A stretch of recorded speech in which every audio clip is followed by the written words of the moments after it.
I grew up in Paris and I have always loved drawing.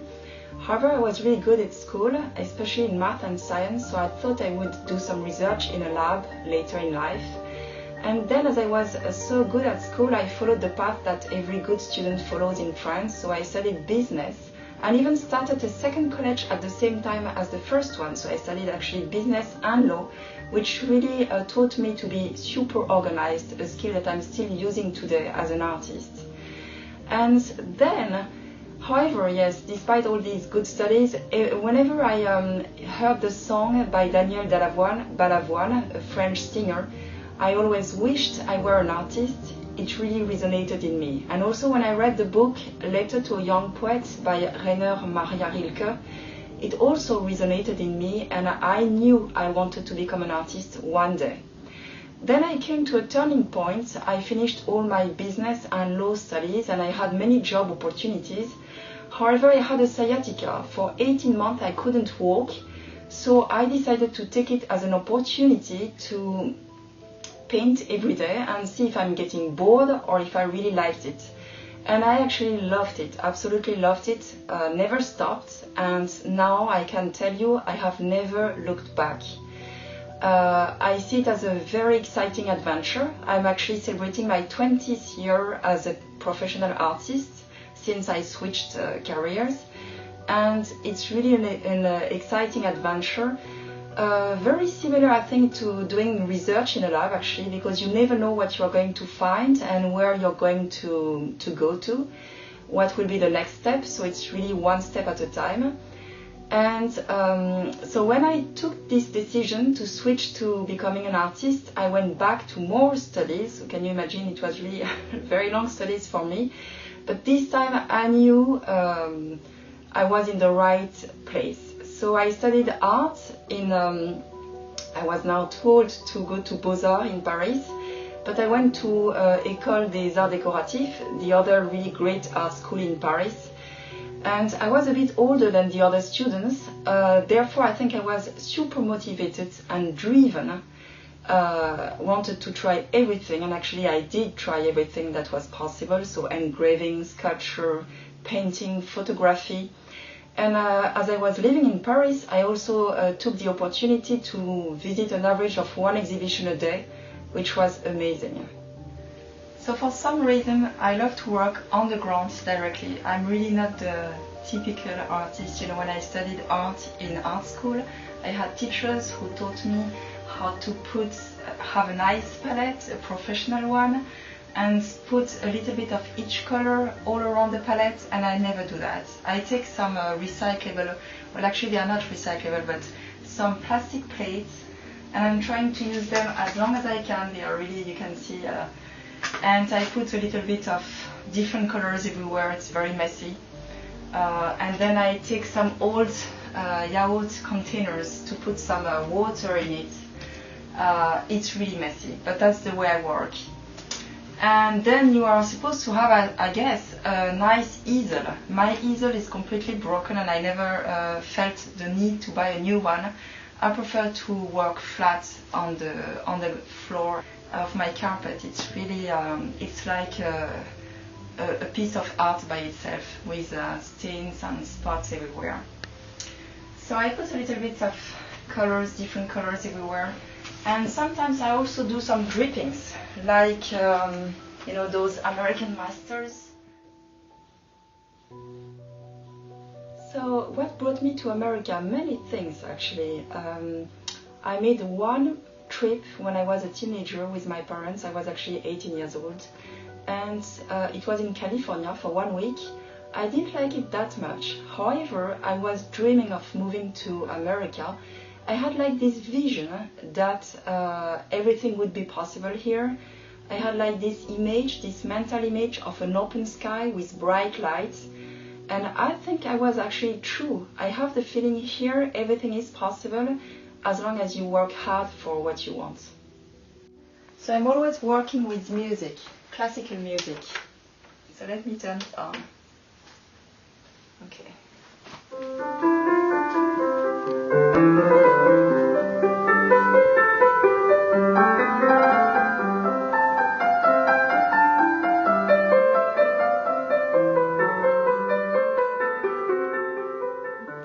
So the immigration process was both easy and challenging. It was easy as a family process because my husband was working in an American company at that time, and he was moved to the Silicon Valley. So he got a visa, and then maybe a few years or maybe 2 years after that he got the green card, and only a few months after that our 2 kids and myself, we also got the green card. So that was pretty easy. But it was still stressful and challenging because, you know, it's actually very different from France. The mentality is different. It's much better here, by the way. The mentality is different, and many things are different in your everyday life. So it was a little bit like being born to a new life, and I had to learn everything again. So I find it very similar to all the mural projects I'm doing right now. It's both very exciting but stressful. Since the very beginning when we moved, I knew I was going to love it here, but still it was a little bit of a challenge to adjust at the beginning. I feel that here everything is possible. So I started doing murals at my kids' school. I heard that the principal and a group of parents had come up with a list of core values, the values that they really wanted to pass to the kids. So I walked to the principal's office and I explained to her my idea. It was to represent each one of the core values on one wall of the school, and even to have each one of the 540 students of the school being involved in the project. So each one of them would paint a little corner of a wall after I had done drafts and showing them my drafts. So it took me 1 year with the help of parents of the school and with all the students from the school. So that was a really amazing project, and it was really a very community builder. And then I was introduced to another school in East Palo Alto this time, and the project was amazing too. And since then I've never stopped doing those murals at different schools and places in East Palo Alto, Redwood City, San Jose, and other places. I'm trying to choose areas that will most benefit from murals, you know, schools that will really appreciate to have bright colors and an uplifting mural. And I have found that these projects are very unique because they bring so much uplifting spirit. Some local companies which support the schools financially, and sometimes they come to help me. So yes, these projects are really building community. So talking also about the teachers, you know, who told me you should have a clean palette and you should do like this or like that.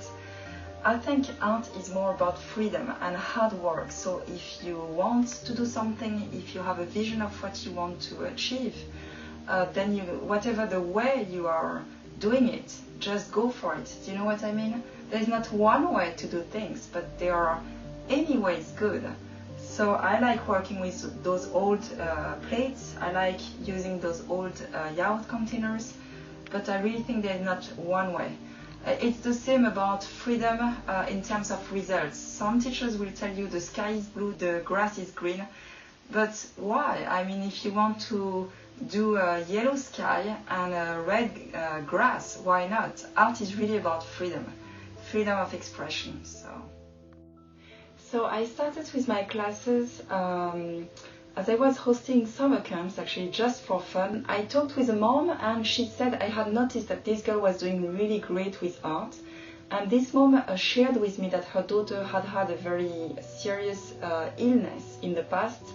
And as she was staying in the hospital, she started to do art. And art really helped her tremendously with her handling the illness. So that prompted me to start classes. And I advertise very little about my classes, you know, I don't want to, because I also have 2 kids, so it's hard to find the right time to host these classes. But I'm really trying hard to keep a few classes because I can see that some kids, that it helps a lot, some of the kids here who otherwise, I mean, would play video games all the time, or some of them are a little bit unhappy and doing art helps them. Or some of them are very happy kids However, developing their creativity also helps them. So I really like hosting a few classes, and my philosophy is really to let the kids express their creativity and their deep feelings. So it's not very guided, but it's more find yourself, who you are, what are your feelings, and express them. So you'll probably wonder, what is that? This is a dream house of one of my students. It's a root beer mug. So I like this creativity. You know, I think my classes are also about freedom of expression. I think it's very healing, because in our culture, where we are constantly rushed and we are constantly said what to do, they come here and there is no real timing. I mean, if they don't finish their project in one class or in 2 classes, this is totally fine. They come to create and to have fun. So my vision for the future, where I want to go now, I want to continue those mural projects, you know, and do more and more, one school at a time, but just one step after another step, and just continue doing those murals. I find them very satisfying, to bring so much joy on school campuses. And I want to have more and more local companies like Yahoo, Google, or Salesforce.com, or Oracle help me paint the murals, because, you know, I think it's a win-win. They help me so that the projects are quicker for me and easier. And it's really a team builder for them. I mean, I had a law company helping me last year, and they enjoy themselves tremendously to come and do something completely different from usual, and doing something good for the community. They loved it. So I would like to see more and more of that. And I also would like to see more and more of my paintings on canvases placed in hospitals. So I recently met the art committee from the Stanford Children's Hospital, LPCH, and they really loved my work. They thought it was very different from anything they had seen before. You know, it's very childlike.